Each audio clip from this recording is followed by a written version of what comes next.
Saya mau kasih tahu gini, Pak Faisal sama Haris, Jokowi itu hebat. Bagi saya dia presiden yang sangat hebat. Kenapa? Presiden sipil, orang sipil bisa jadi presiden Republik Indonesia 2 periode.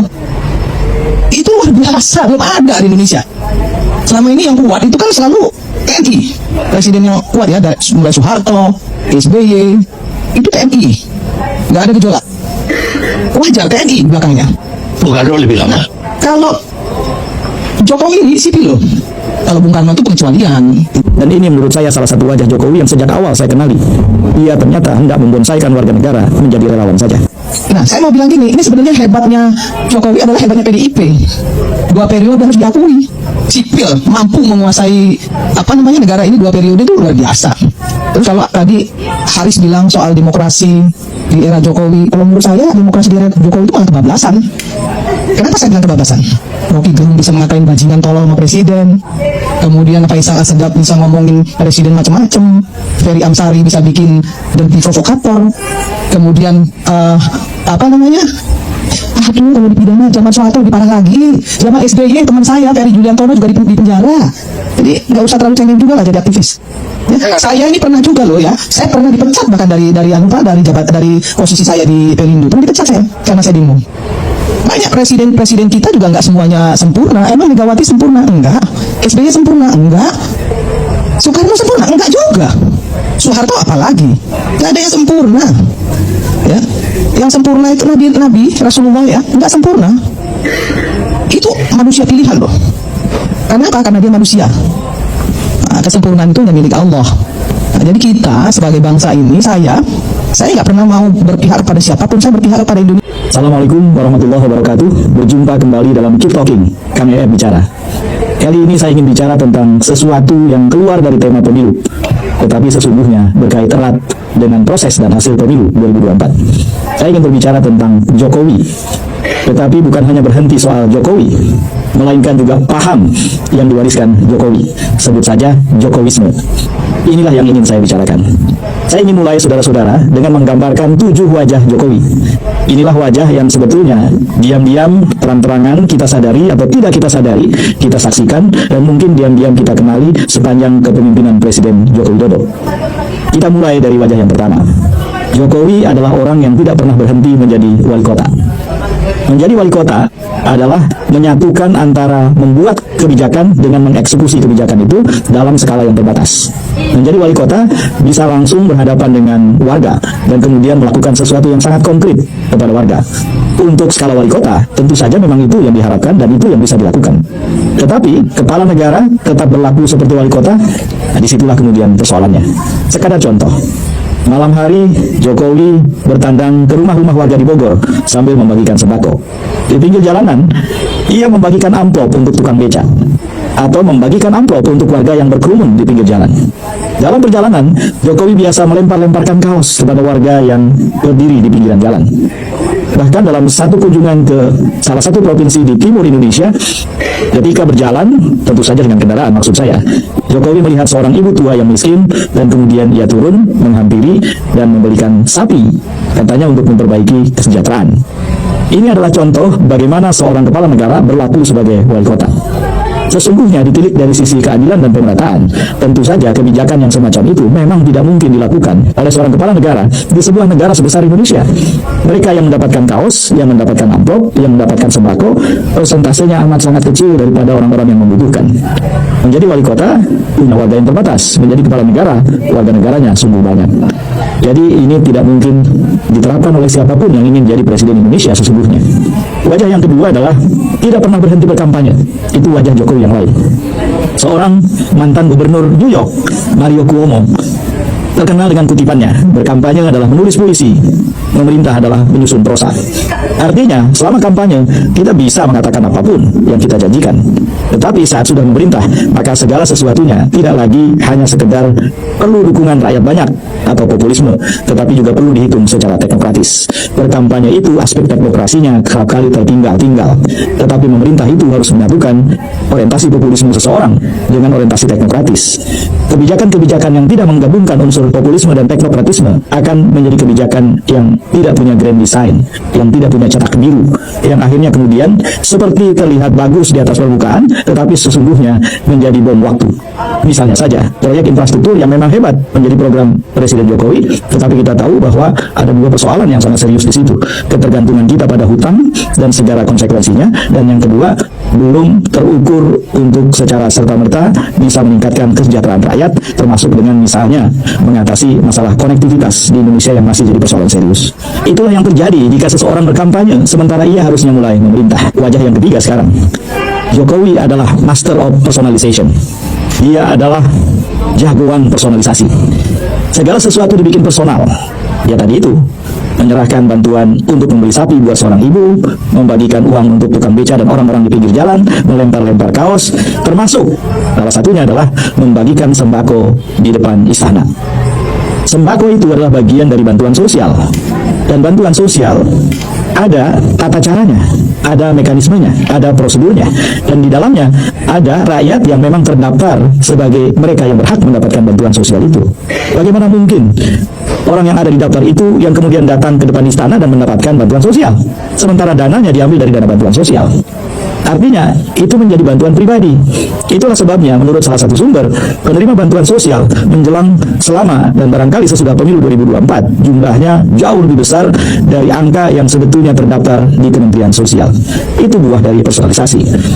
Jadi, dibandingkan dengan presiden-presiden yang pernah ada di Indonesia, menurut saya, Jokowi paling jago melakukan personalisasi. Kita masuk sekarang ke wajah yang keempat.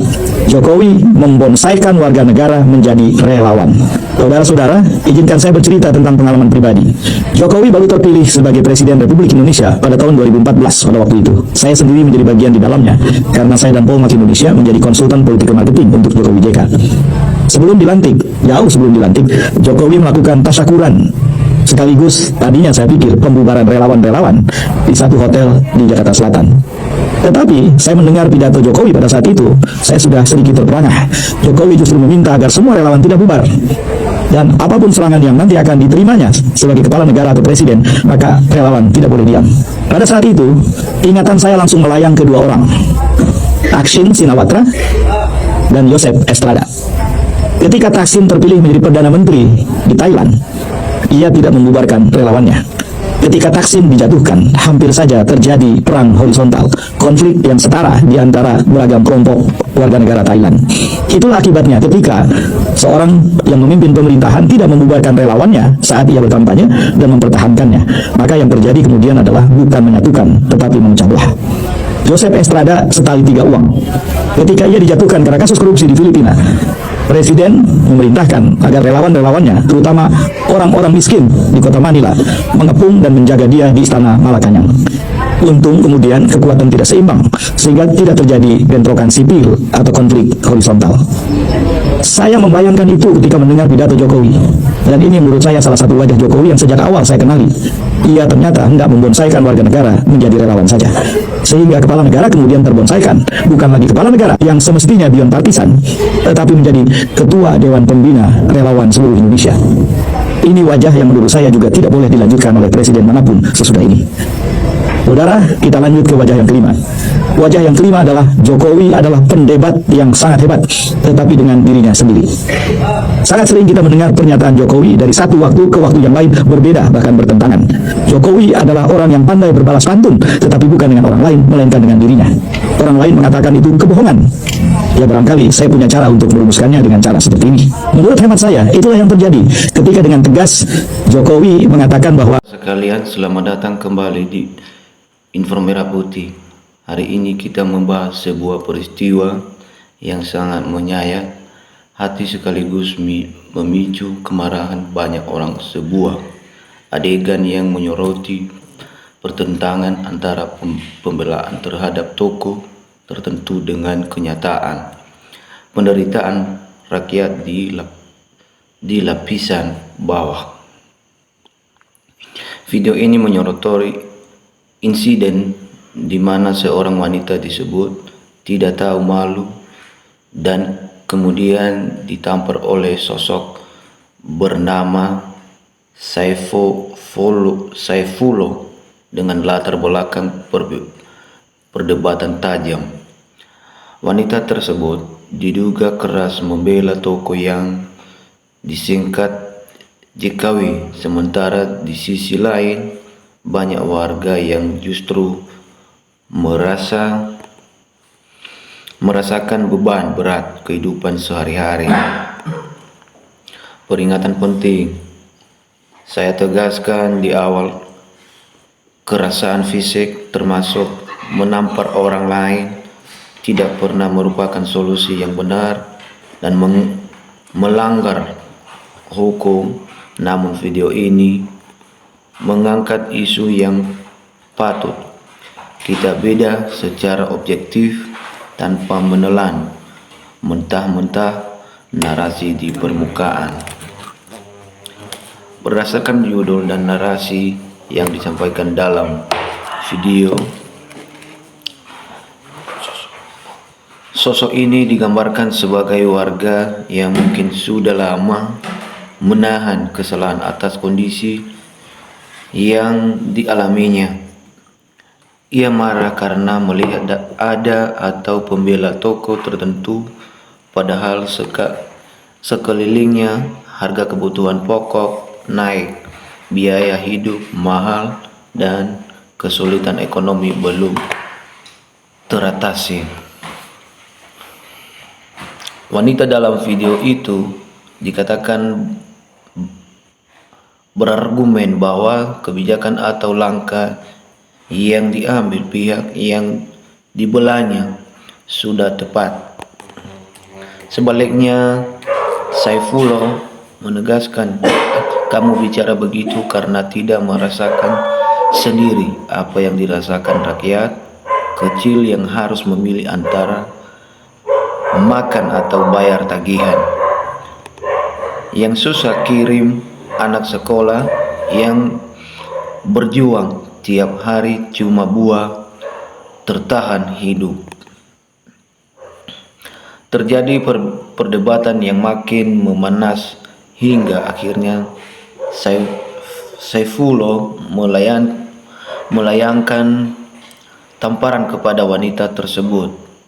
Adegan ini menjadi puncak emosi yang kemudian menyebar luas di media sosial. Pandangan terhadap tindakan fisik, saya tegaskan dengan tegas, saat marah sebesar apapun alasannya, menampar atau memukul orang lain adalah tindakan yang tidak patut dicontoh, melanggar hak asasi manusia, dan bisa dikenakan sanksi hukum sesuai UU penghapusan kekerasan dalam rumah tangga maupun UU tidak pidana kekerasan. Emosi tidak boleh dijadikan alasan untuk menyakiti fisik orang lain. Namun emosi itu ada alasannya.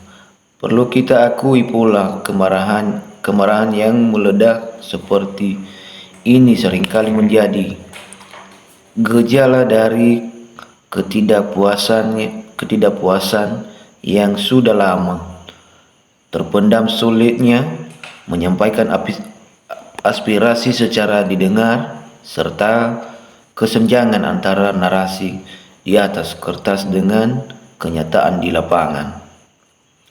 Kritik terhadap narasi sepihak. Video ini menampilkan satu sisi kejadian.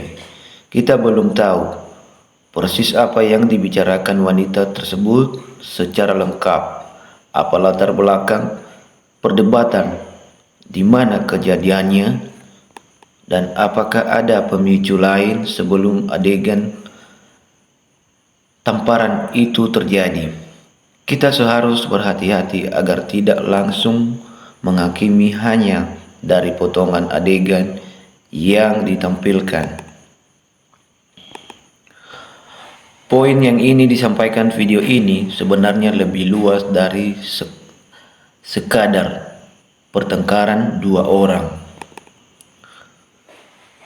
Kesenjangan persepsi, ada pihak yang melihat kebijakan dari sisi visi jangka panjang, ada yang merasakan langsung dampak hari ini seperti kenaikan tarif pajak, harga bebas BBM, listrik, atau biaya layanan publik. Pernyataan mendasar, apakah dukungan terhadap seorang tokoh harus membuat kita menutup mata terhadap penderitaan yang terjadi di sekitar kita? Apakah kritik kepada kebijakan lantas berarti kita menolak sepenuhnya segala hal yang telah dilakukan? Pentingnya ruang dialog. Justru perbedaan pandangan seperti ini harus diselesaikan dengan diskusi terbuka, data yang jelas, dan saling mendengarkan, bukan dengan serangan fisik maupun saling menuduh tidak peduli pada nasib bangsa. Catatan terkait isu JKW dalam diskusi publik di Indonesia, namun ini sering dikaitkan dengan berbagai kebijakan kontroversial maupun pencapaian.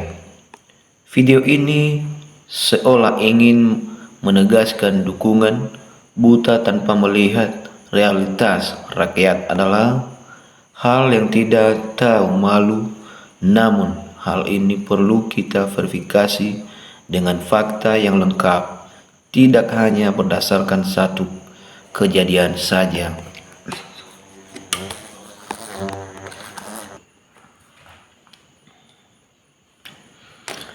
Video ini menyajikan momen emosional yang mempertemukan kemarahan rakyat dengan perdebatan politik.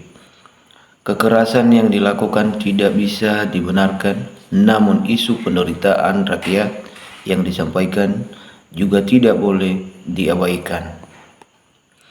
Ajakan mari kita bijak menanggapi konten yang viral. Cari sumber berita terpercaya, bandingkan berbagai sudut pandang, dan bicaralah dengan kepala dingin. Tujuannya satu, mencari solusi terbaik bagi seluruh rakyat Indonesia, bukan saling menjatuhkan.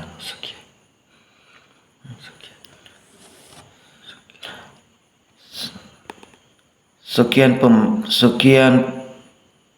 pemaparan saya untuk hari ini.